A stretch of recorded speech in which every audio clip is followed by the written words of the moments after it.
it's recording now. Cool. All right. Well, good afternoon, Sissy Pants. Good afternoon. All right, let me go to full screen for me. No, I'm not going to try and fuck with this. Okay, so today we're going to be talking with a Sarsahr being who is best friends with Sam. I just spit. Fantastic. I didn't know they were besties. That's cool. Yeah, they're really good friends. It's one of Sam's closest friends. And um, he, I named him Paul because we have to have a name for him. I don't know what to call him. But he's stationed on Earth at the same Nevada base, but he was stationed on another planet before. And so we're going to get a comparison of how the Sarsahr live on that planet, how they get along with the natives of that planet, and the compare and contrast between that planet and Earth. Yeah, I'm really interested in this because I love learning new stuff and about other places. And it's kind of cool that we're going to do the compare and contrast of the one we're familiar with, and then, this is going to be fun. Yes. Let's see. For some reason, I have this feeling that there's going to be some new people that don't know anything about Stardust watching this video. And I want to do a quick recap of who the Sarsahr are.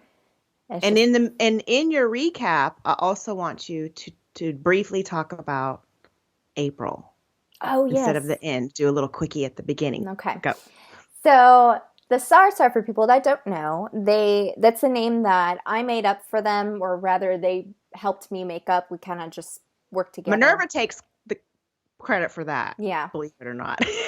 Minerva's are, me and Kari, we share a higher Oversoul. self. Yeah, an oversoul. So Sarsahr is a made-up term for it because they're most commonly known as the tall whites. But there are a lot of tall and white beings, and there's other beings that are called the tall whites that aren't the same beings as these tall whites. And so it gets so confusing. So they decided to go with a different name. Anyway, so the tall whites are beings that some of them live on Earth, and they live on bases on Earth. And their biggest, most popular one, I guess you could say popular. Populated, heavily populated, yes, is in Nevada, near Vegas, in Indian Springs. And they live out in the desert underneath and underground and things like that. Under a mountain. So we're talking to them today. And yeah, and also April. We go to that mountain. Yes. And you go. We kind of just bled into each other really pretty. So in we April, all go party at the casinos. Right. That's aliens. So Stardust is a group for like-minded individuals who are not only into extraterrestrials, but spirituality and science at the same time. So it kind of is a nice mesh of all three of those worlds together. And Stardust events, we throw those about once a year, and it's just to get people to come together. And we host it out in the desert near where the Sarsahr live. And a lot of people who come, they end up having their own little experiences. I know I do. It's not a guarantee, but it's always a lot of fun because the Sarsahr like to play light games with us with their light up suits and run across the desert floor, and we get to play with them a bit out there at a distance, but it's still really, really cool in a way of having contact in a very physical way. I can't make any promises, but the last 2 years we've been out there, it's been pretty consistent. And I didn't go out there and play because I'm an old person and I preferred sleep. And even though I didn't go out there and play flashlight games with the ETs, I still had a blast. You know, you connect with the people there, and just it's a weekend long slumber party with fun friends, food. It's fun. It's fun. We so some people think like these spiritual type events, at least for me, because I live paycheck to paycheck, they're always really expensive. So my goal with Stardust, we still have to pay for the venue and all the food and everything. So that's why money is involved, plus our time, because I have to take time off work to be there. And the Stardust events, it's $150 for all 3 days. And that includes your breakfast and your lunch. So the only thing you have to worry about is your dinner. But if you don't even have to worry about that necessarily because we always figure it out. We do a group dinner out or a group dinner in. And if you want to sleep at the house, which is preferred because it'd be a whole lot cheaper than getting a hotel and then having to rent a car and go back and forth, because the nearest hotel is like a 20-minute drive away from the house because it's really in the middle of nowhere, which is in the middle of nowhere off for a the dirt extra, road. right. It's perfect for the extraterrestrials because they feel safer coming in because it's a secluded area. But it's a sleeping spot. The cheapest one is $100, and that's for Friday night, Saturday night, and Sunday night. So that's 3 nights, and we check out on Monday morning. And I think overall that's still a whole lot cheaper than most spiritual events because some of Oh, their definitely. tickets cost like $300 for 2 days, but then they don't cover like anything else. Mhm. So for less than $300, you can get 3 days and then a sleeping spot, and Mhm. you And know, some foods. and some food. And we go there a day early and stay in a hotel downtown, and we make a whole trip out of it. And if you're interested in kind of seeing what it looks like, I always intended to re-upload the video in a format that you can post on the Stardust channel. I never did that, but if you're interested in having some testimonials, seeing what the house and the property looks like, you can go to my channel, Silver Linings, and look for the Stardust video there. So give you Yeah. some testimonials and what it's like. Yeah, I can share that around in the Facebook group, but it's definitely a lot of fun. Mm-hmm. And so it would be great to have like a group of people go and meet some new folks who are into the same things we are. Let's see if Paul's going to show up. He Hey, says Paul. definitely show up. So back to Paul. Yes. Sorry about that. We're shameless promoting, I guess you could say, advertising. I hate using that word, but that's what we're doing. We're offering a public service. You found that funny. This is indeed. So Paul is best friends with Sam, and tell us a little bit about yourself. I'm not trans-channeling today, just gonna Okay. listen in. He said I wouldn't want to. It's too intimate. This is your Sam's wife. Okay, so a bit about yourself. He says, I'm married. I'm one of the top guards at the facility, so the base where he's at. He's like, you can think of me like a commander. He's in a commander position. I command other soldiers and where they're going to be posted at, where Sam tells me where he wants certain people posted at. So it's kind of like Sam's my boss. But we're more on friendly terms. It's less, he said, don't think of it as like inequality. We're very equal together. I have a wife and 2 beautiful children. Aw. A boy and a Tell girl. us about them a little bit. A boy and a girl. The boy's the oldest. He just started school, and so he's been gone most of the time, but he enjoys learning about our language, how to write, and all the basics. Is he in Gwenny's class? No, he is not in Gwenny's class. He has a different teacher. He was hoping for him to have Gwyneth just because he knows of her and she's Mm-hmm. a good teacher.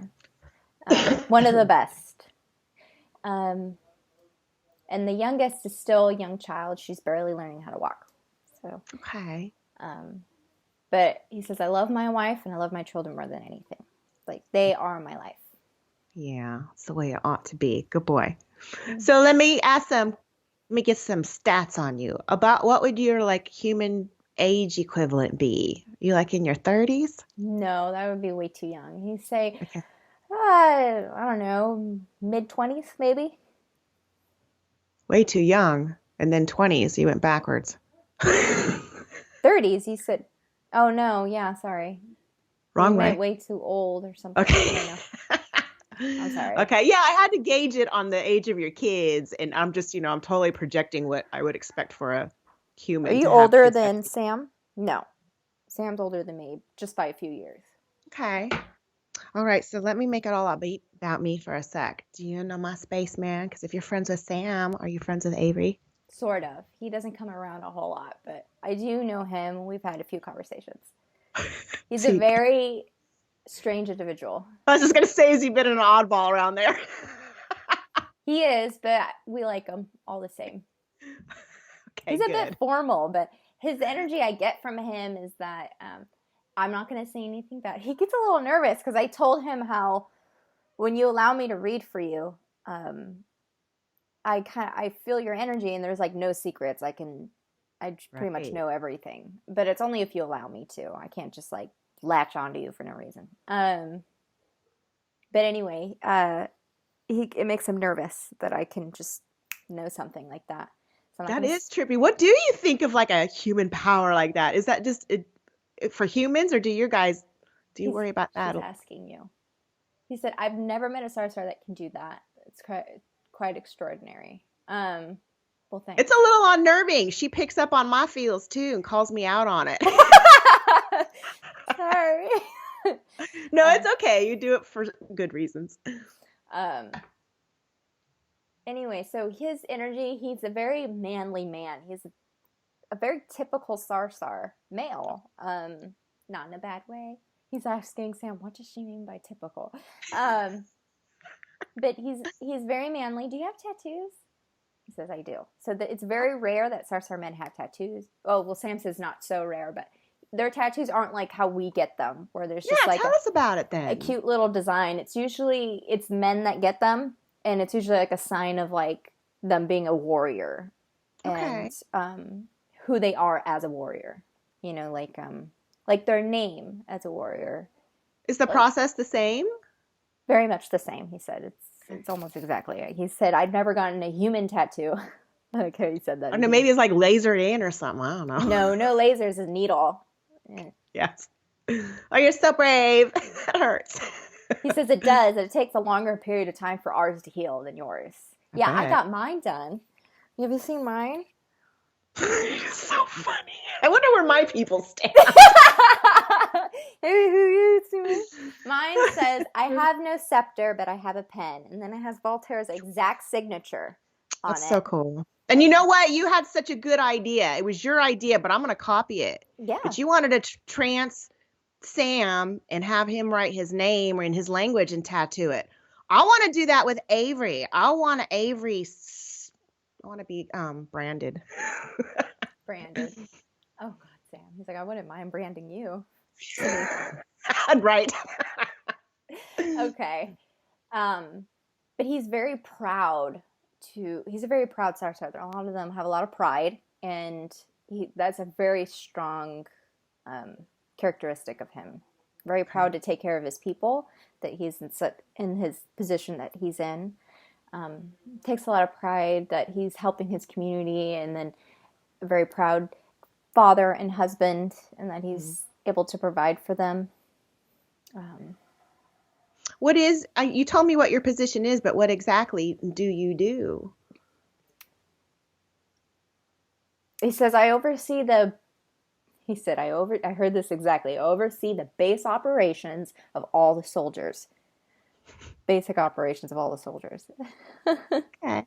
See if I make sure they stay on task, especially the younger ones. Because they're so young, they're a bit immature, they get off task a little bit. So it's my job to whip them into shape and make sure they are doing their job. Most of them, when they get stationed out into the desert, say if they're watching the children, that's a very high demanding job, and you have to be at a certain level. I don't let beginners watch over the children who are out there. Children are way too important to handle to a young man. He's like, that's like precious cargo to us. So we'll station out some younger ones up in the higher tops of the mountains. And if they do, those ones, because there's no one there constantly monitoring them, they tend to mess around a little bit. But it's not nearly to the level that human soldiers mess around. I've seen the difference. Our mess around is more of like, they want to look up at the tree. It looks really nice. And or they see a cute butterfly and they're just watching it fly around. Whereas human men, soldiers, they're running around playing tag and chasing after each other or wrestling each other to the ground. That's highly unacceptable for us, and that would never happen. So our level of messing around is not quite the same. Ours is more controlled, he says. Okay. That's so funny. So he says, you're doing really good. She's a professional. So how long have you been on Earth? Is this your first time here? How long have you been here? He's saying in a spiritual sense my first time, or are you talking like in this lifetime my first time? Ooh, I never expected a question like that, and I'm going to invite you to answer both. Okay. He said in a spiritual sense, not my first time. I've actually been a human before, from what I remember. How do you know? He said, just from what I remember. It's just a vague memory. It's just a knowing, he said. It's not that I get something specific. He said, but in this incarnation, yes, my first time. I transferred here when I was a very young soldier, young man. I was an apprentice still, but they didn't need soldiers anymore where I was at, and so they transferred me here. Um, Okay.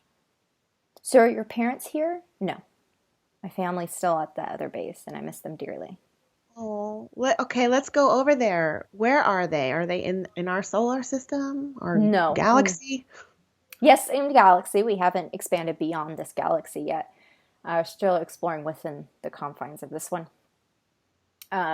We're about, I would say, 30 to 40 light years away from Earth. It's like a 32.2. I don't know. That fucking goes. That doesn't mean anything to me. I love about 32.2. Thanks for the specificity. How long does it take to travel from here to there? A few months. Earth Okay. months. Okay. About 2. And were you born there? Yes, I was. Will you I describe it? Yes, it was a very small planet, actually, but a little bit bigger than Earth. Our home planet is so huge, anything in comparison is going to be tiny. Okay. But it's just maybe so like scientific, few diameters bigger than Earth. You're wasting your math on me, Paul. I know. Give us a joke. Wait, can you describe what it looks like? Yes. So there we have our base underground. We always like to live underground. We find that it's much safer because the environment outside can be hectic and unpredictable. They had the one thing I remember growing up is they're very large trees because they never, they have a high oxygen content or high oxygen there. So all their trees are like, kind of reminds me of our redwood trees. Beautiful. And then they look the same colors too, green and brown, sort of. A lighter brown than your trees, Okay. a very like a tan, almost grayish color. hmm I'm seeing the image. And their ground, their dirt is really soft, like baby powder, kind of Ah, soft. He's not even saying anything anymore. I'm just tapped into his that's memory so now. cool, Heather. Just show me what you see. Keep going. And when you step on it, the dust go in the air, so that the gravity is very light there compared to on Earth, where dirt Oh, doesn't really do that. But it's kind of like when you go on the moon and you take a step on the moon, and all the dust goes in the air a little bit. That's what it reminds me of. He's saying it's not really the gravity; it's more of the that type of dirt is so light. fluffy. Yeah, Okay. so light. It's like no weight to it at all. He said it led to a lot of sandstorms. Like the slightest wind would lead to the biggest sandstorms to happen. But they have these like a mulch, like there's this mulch on the ground and it's really rough and it covers up that dirt, that soft dirt, so it weighs it down. So the only Okay. time the sandstorms would happen is if there was no mulch on that ground, that heavy mulch. Okay.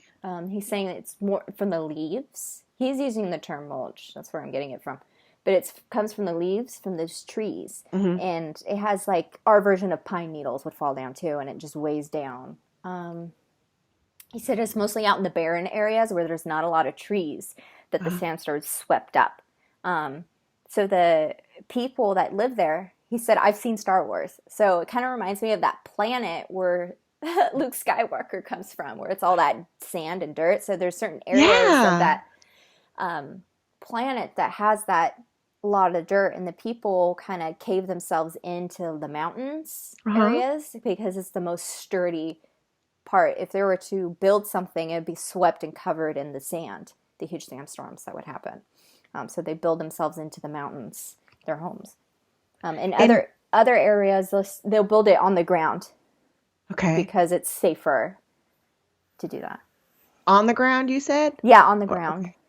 Paul, are you in my head? Are you listening to my questions? A little. God, that's so cool. You're way ahead of me. So, what about, and you're describing like, some of the places in which you live. Is that the Sarsahr or is that the native? Are there The natives natives. too? Yeah, that's how the natives live. Okay. He said, like I said before, we live underground on Okay, all the I'm sorry. I planets. misunderstood that. Okay. He, it's kind of like, as per my last email, that's kind of what it sounded like. You know, that kind Listen up, Kari. of. Okay, so what are they like? Do they resemble humans at Not at all? all. Wow, tell me about them. The little strange, very, very short, much shorter than humans. They probably reach up to 4 feet tall. Okay. Um, and so that's like a tiny child to us, and we have to regard them as adults, so it's kind of a little comical for us.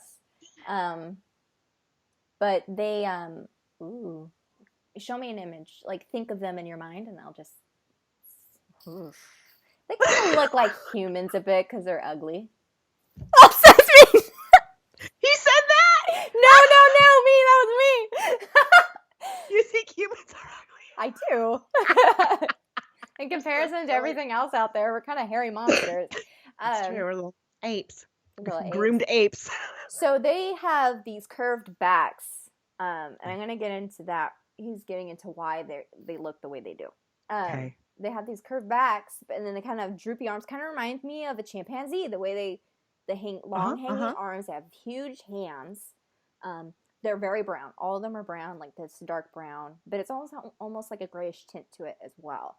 Okay. And their faces are like mushed.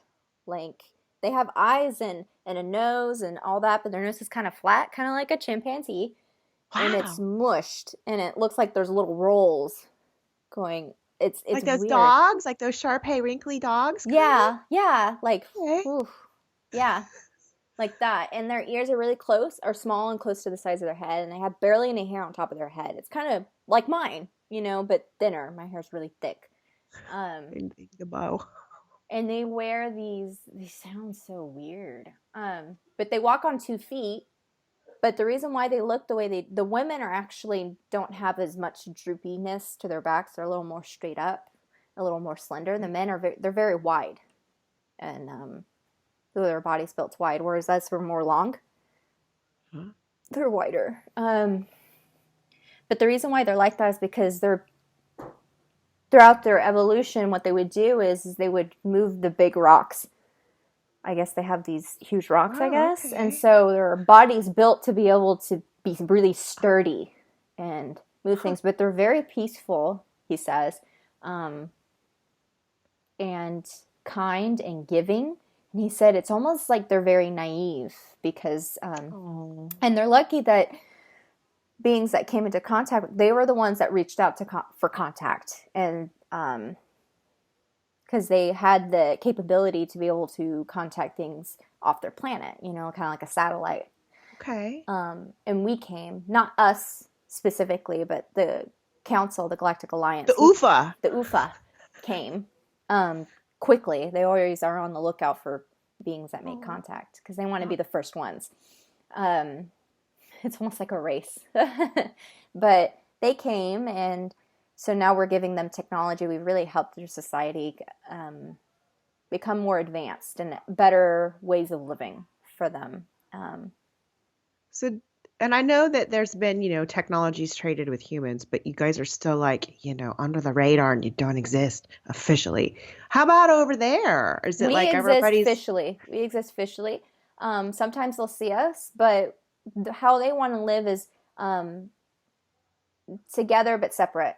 Okay. Because they still want to have their own privacy, which we understand greatly. We're the same way. Mm-hmm. So we have our area, but it doesn't mean we're not allowed to go to their area either. It's just we're both we just choose to keep on your side. Okay. Right. We mesh really well in that we both understand that we like to have our own privacy and our own way of living, and we don't disturb one another in regards to that. We do have friendships with them. He said once I've been over for their meal before at a house. Oh, yeah. Before. They break bread like you do, and that they make friendships that way.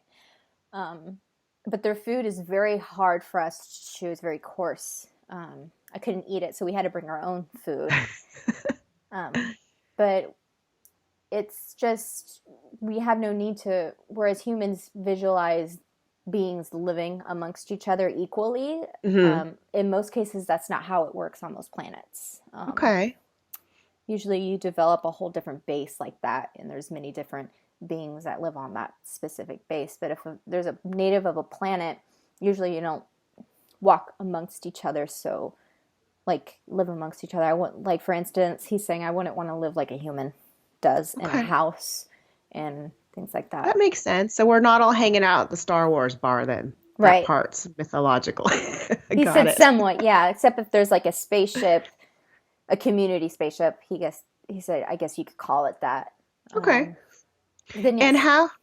Oh, sorry. nothing. Oh, there's a huge hawk. Okay, go.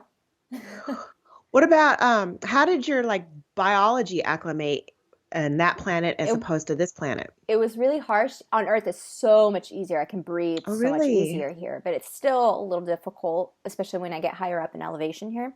Mhm. But on that planet, we had to wear special types of suits that weighed us down onto the planet a little Oh, more. wow. Weighted suits. Except when we were in our base, we kind of created our own little force field so that we can Okay. be more perfectly aligned to the environment. But outside of it, I had to wear a weighed down suit.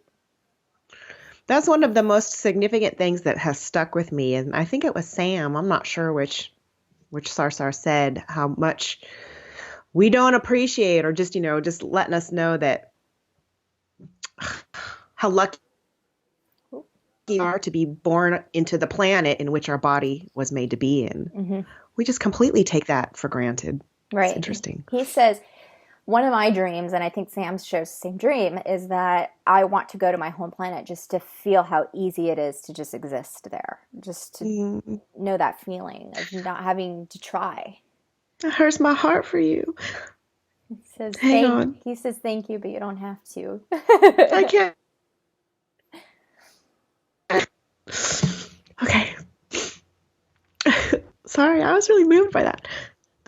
All right. So the So, natives, he's saying some comparisons. That natives are far more open and far less violent. They've never had wars amongst their own kind ever in the history of mhm. ever, and they've never had wars with any of us or any other beings. He said that they're very protected by us, so Oh, how nothing sweet. bad will happen to them. And he said, and when I say us, I mean that galactic alliance.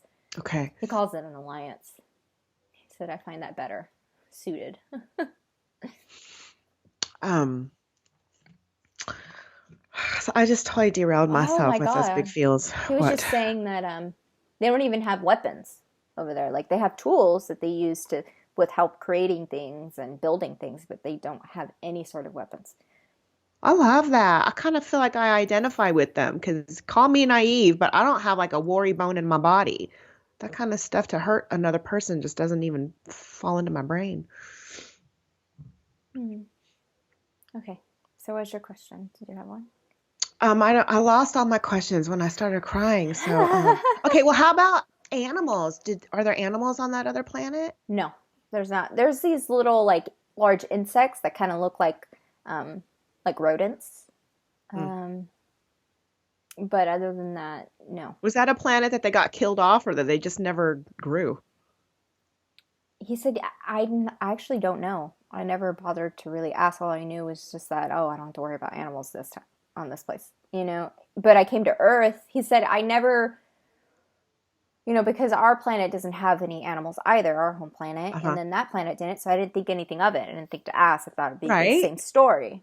And then when I was told I was going to be stationed on Earth, they debrief you on what Earth is like before you go. And they told me that Yeah. these other animals, and he said that was so bizarre to me, and I was quite frightened. And I Oh, started to think, what species could possibly be there that would willingly coexist with such dangerous animals? So I had to think of humans as these super strong, super robust, very violent, very like they could just kill a man. And when I get there, he said, which was a very much long time ago, it was during the middle of one of your wars. And I was just uh-oh. hearing all these stories. That's all the Sarsahr could talk about. Because when you do get in wars, it affects us. And it kind of becomes talk of the town for Right. us. And you just hear what the humans did now. Look what they did to each other. Look what they did over here. Um, when were you here? When did you For first? which war?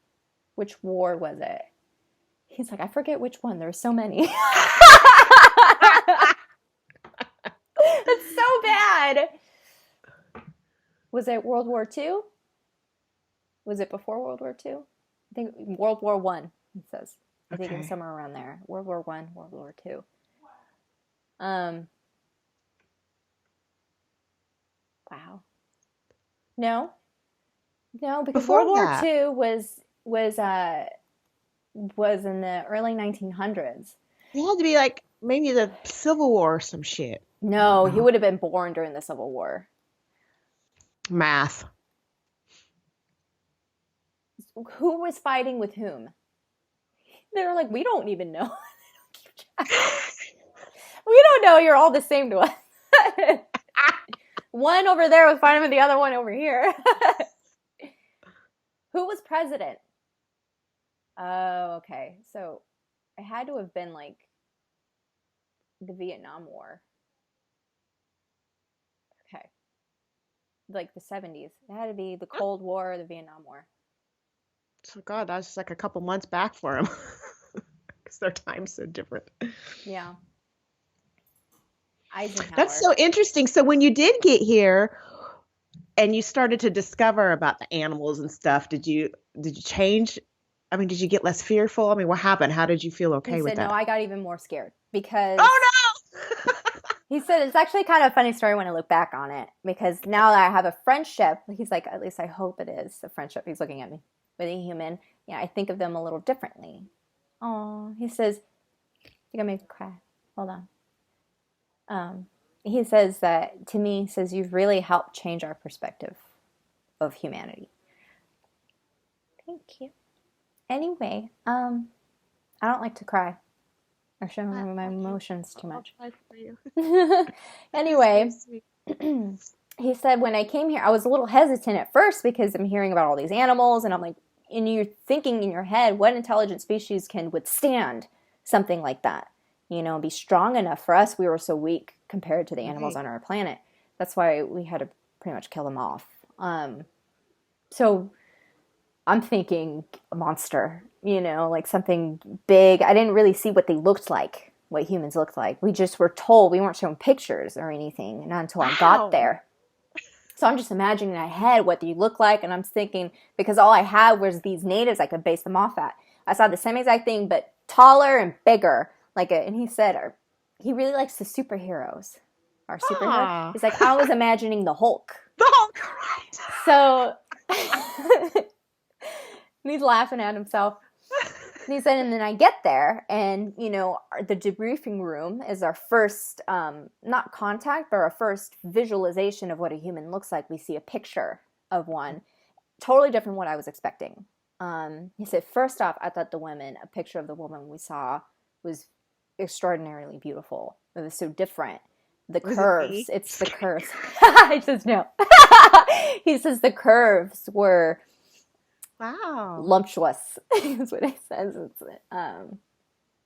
He said, because all I saw were either the natives from the previous planet or my Sarsahr women, and and our women don't really have curves. They're just, he says, sticks. But he said that seeing the curves, it was, he said, I don't know what it was about it, but it was very That's illuminating. interesting to me that, that aesthetics sometimes are universal. He didn't say that the other people were like, you said they were like scrunched up and weird looking and made funny faces. He did it. But I don't know what he thinks of them, but it's interesting that he finds beauty in a curvy girl.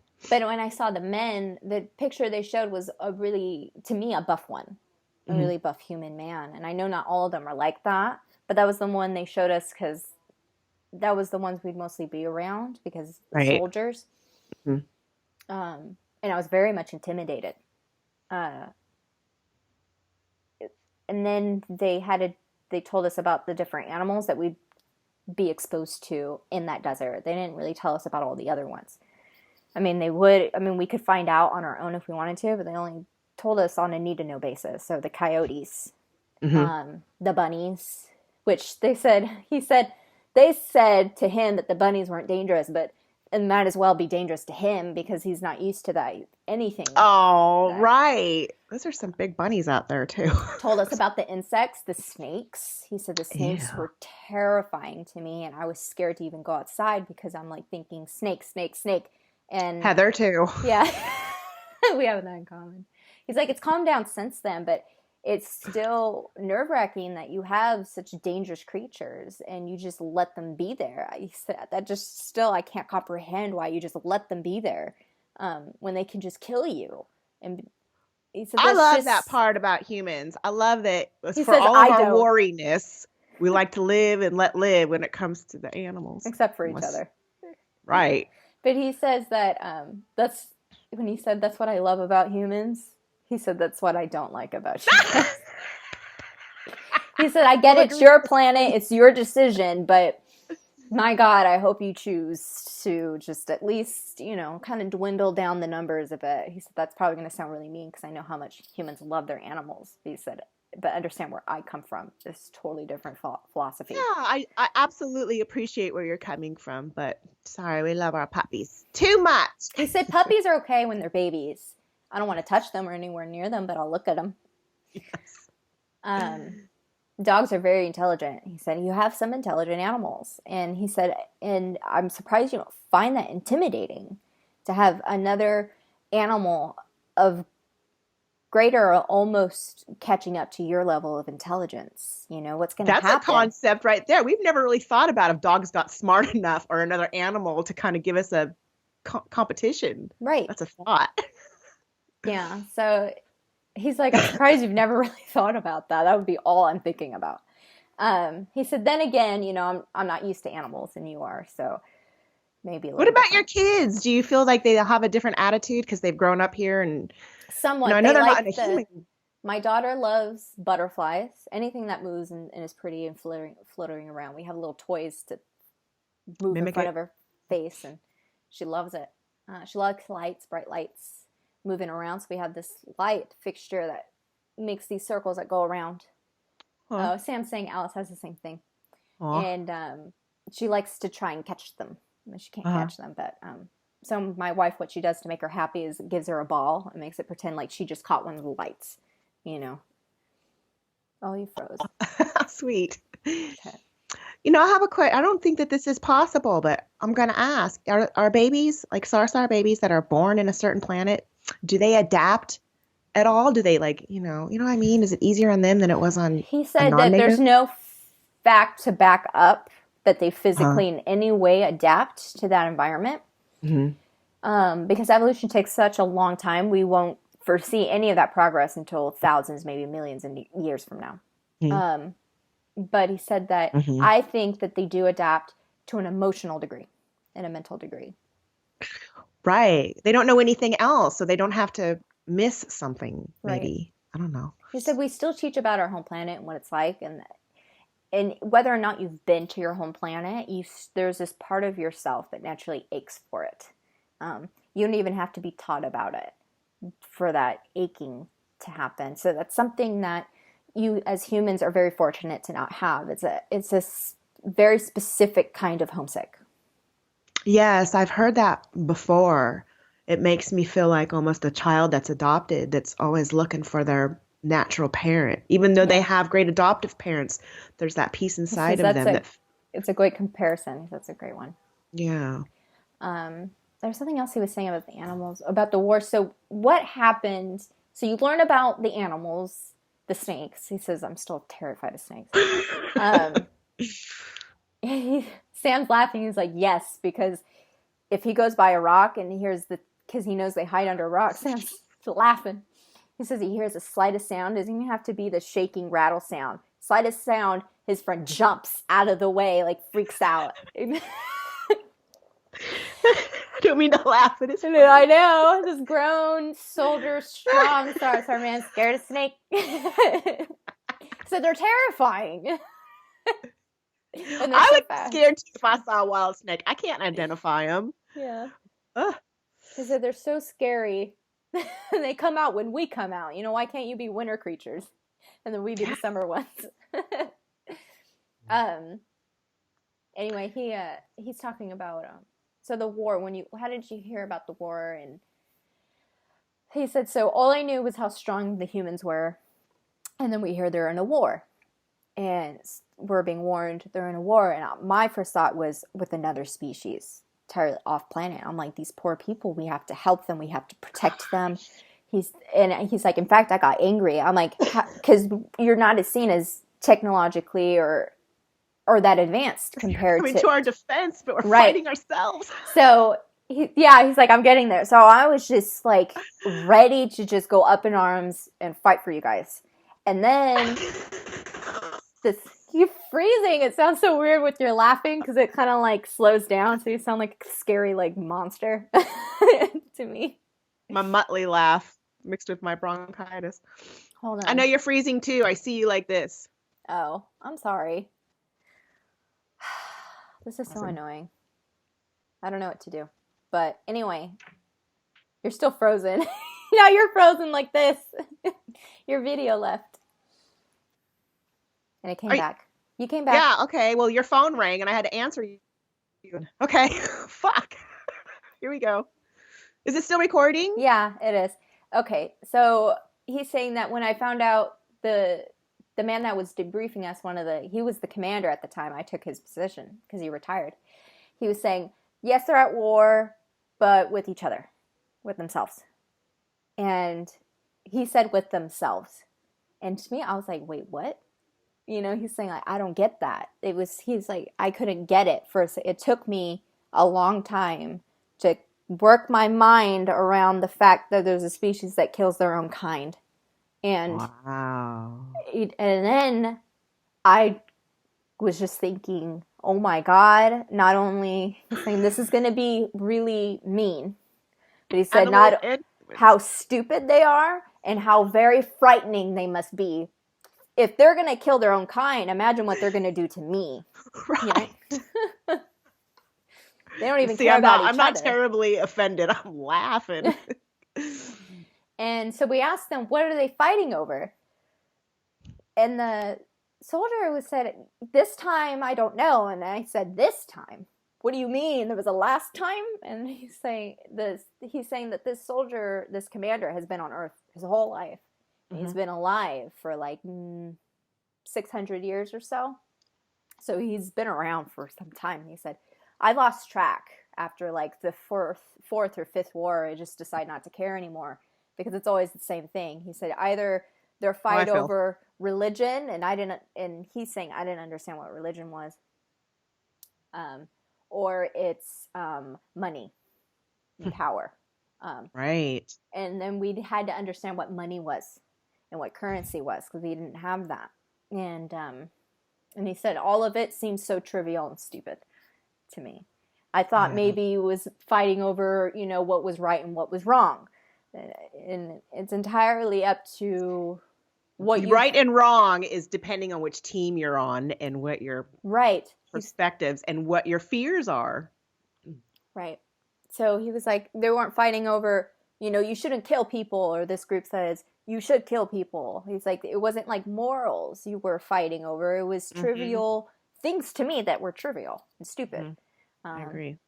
But do you hear about the current war we might go in? He's like, I don't even care. I don't want to know. I don't even know. I'm with you. I found out about it through Heather's post. Making a joke about it. Because it's funny. Because my favorite one is the mom trying to feed the baby, and the baby's like, no. And like the mom's saying, you have to finish your Afghanistan first before you can have your Iran, because we're in like war with like literally everybody. And I hear that Layla drafted. Is this true? Huh?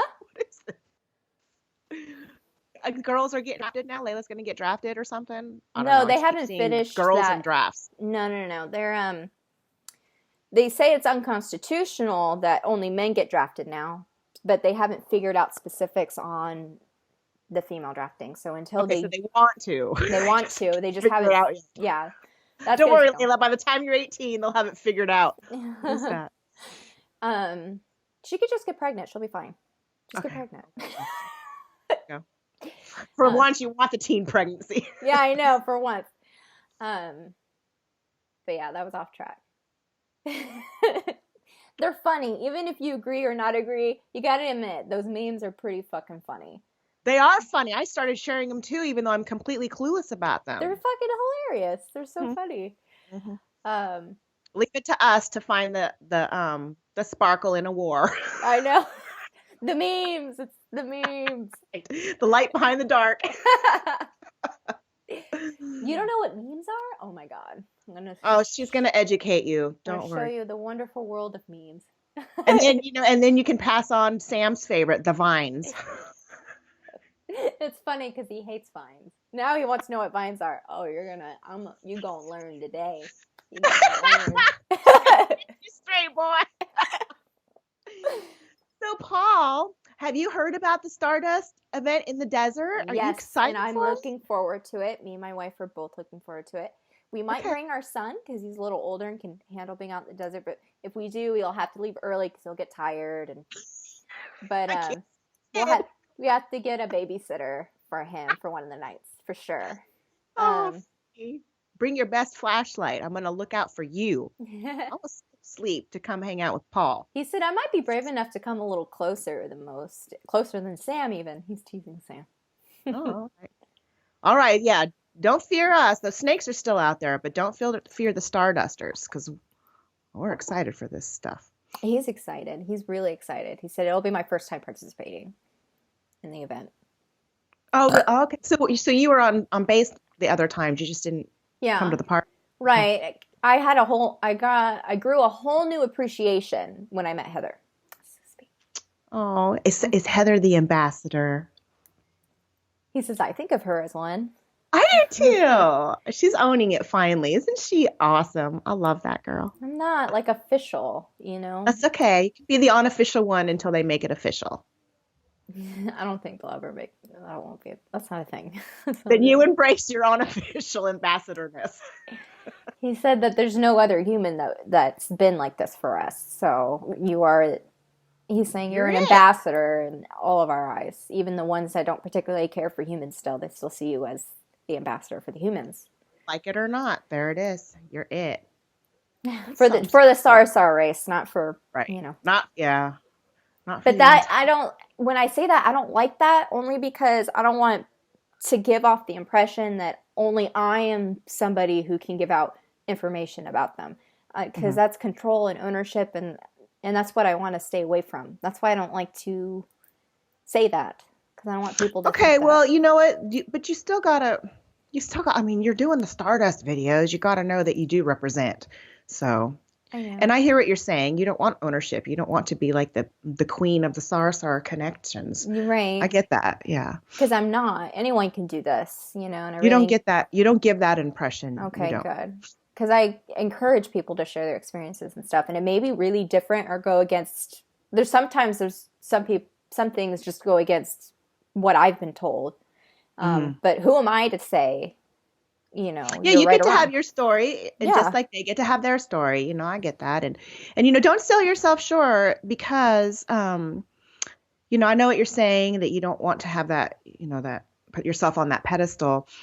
But I'm going to speak for me and the other Stardusters in that, I don't know if pride's the right word, but we take pride in knowing that it's you. We know you and we love you, and we're so grateful that it's you that represents us.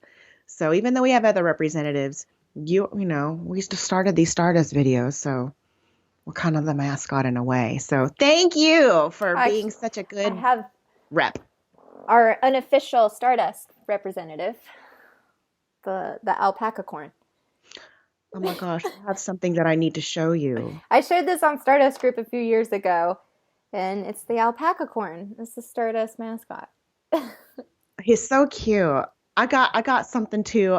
It's way over there. I can't climb out of my desk. So next episode, hopefully I'll remember to have him. You're gonna die. It's so fucking cute. What's his name again? I forgot. I think we named him It's something like Paul. alpaca corn or Yeah, something. alpaca corn. Look how cute he is. Hi, baby.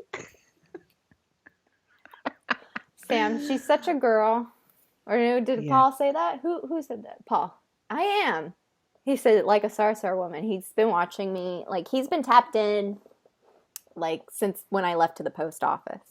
And so we had a great bonding experience. This is a funny story I wanted to tell you. Okay. Um, we had a great bonding experience while I was driving the post office because I'm a very angry driver and I yell at people because they're idiots. And Cunt. so all it's the first time. Not no, it's not the first time Paul's met me, but he said that I guess one of the next few times he's met me, and I'm over here yelling at people from in my car, like, use your fucking blinker, and I'm flipping mine on and off like, it's like this. And So you're that mean, scary human he was warned about. he found it funnier than anything, because then I'd be screaming like, you dumbass, and then I'm singing to my songs all cheerful. So funny. Yeah, it was funny. Okay, well, I feel like Paul might be a little tapped in than other Sarsahr because he has that memory of a past life as of being human, and he's poking into my brain too. I think you Um, got a little extra something going on. he says, yeah, I like to be a little bit more included, he